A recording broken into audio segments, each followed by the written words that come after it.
Reba neza aya mashusho y'icyuma n'umuriro ugiye kubona, kuko ibi bitwaro Burundi bufite muri iki gihe bishobora guhindura amateka mu masegonda make.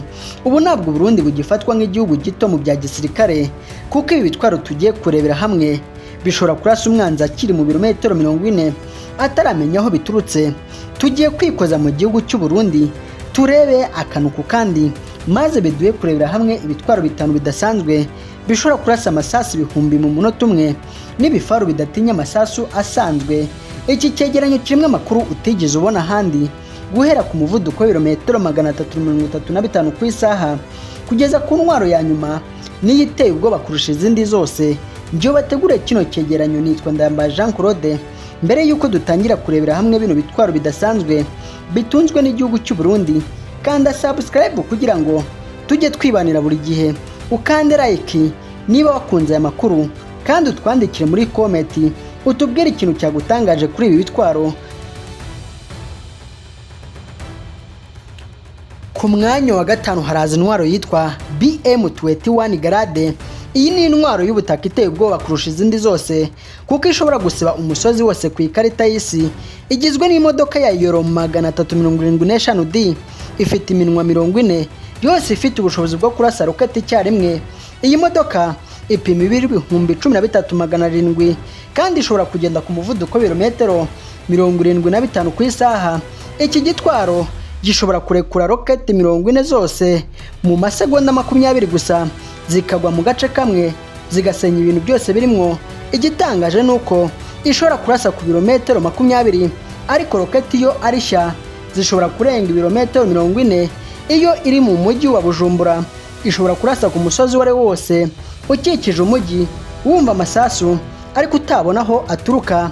Buri roketi imwe ipima ibiro 66, ikaba ifite ibishashi bishobora gusandara mu ntera ya metero 30.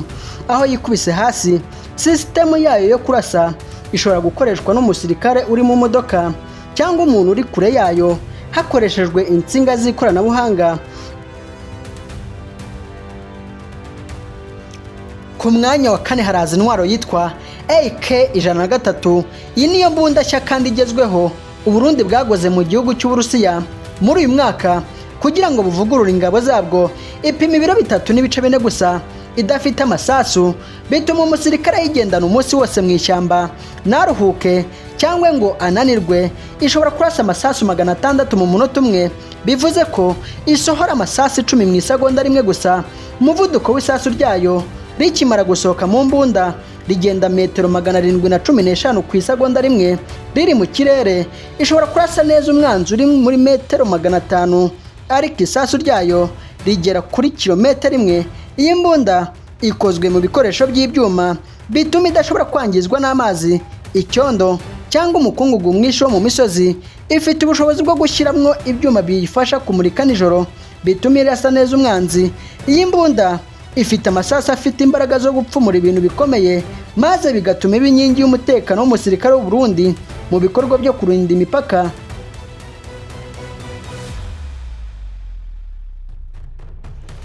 Ku mwanya wa gatatu turasanga igitwaro cyitwa WZ-551.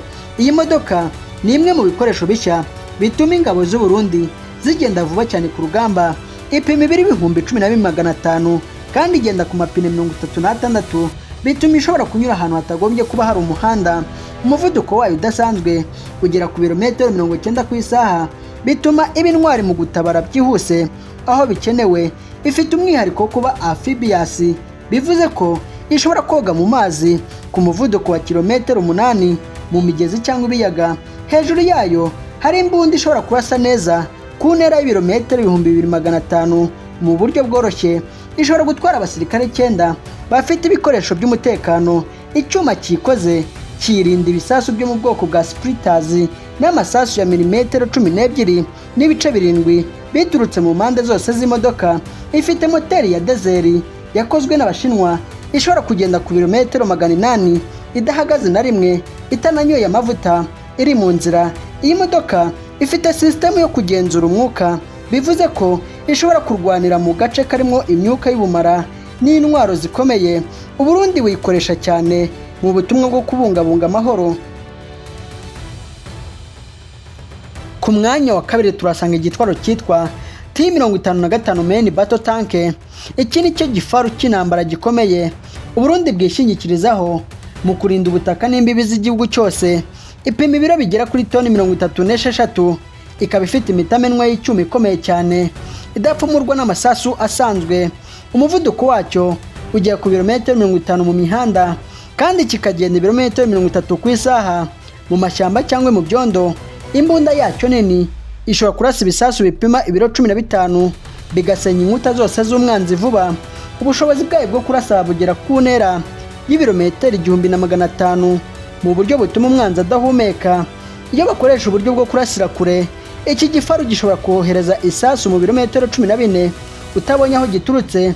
Iki gitwaro gikoresha moteri ya diesel ifite imbaraga nyinshi zishobora kugenda ibirometero 500 itanyoya andi mavuta. Gifite imbunda yo mu bwoko bwa SGMT7 ishobora kurwanya abasirikare bagenda n'amaguru. Uburundi bwavuguruye ibi bifaru bushyiramo ikoranabuhanga rigezweho n'ibyuma bireba nijoro.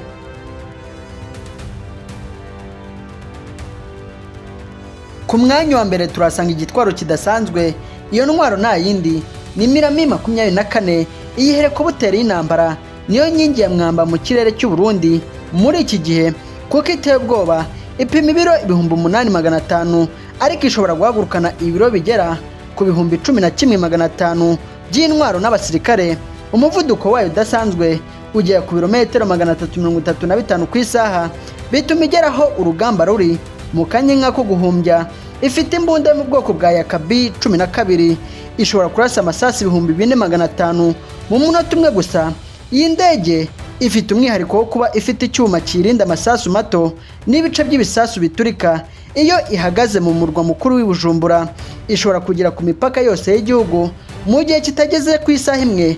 Ishobora gutwara abasirikare 8 bafite intwaro zabo, ikaburutsa mu gace karimo intambara irimo no kurasa. Ikoranabuhanga ryayo rishobora kubona umwanzi nijoro cyangwa mu bihe by'ibihu bikomeye. Mu misozi miremire y'u Burundi ni intwaro iteye ubwoba, kuko imeze nk'igifaru kigendera mu kirere. Ituma u Burundi bugira ubushobozi bwo hejuru mu karere.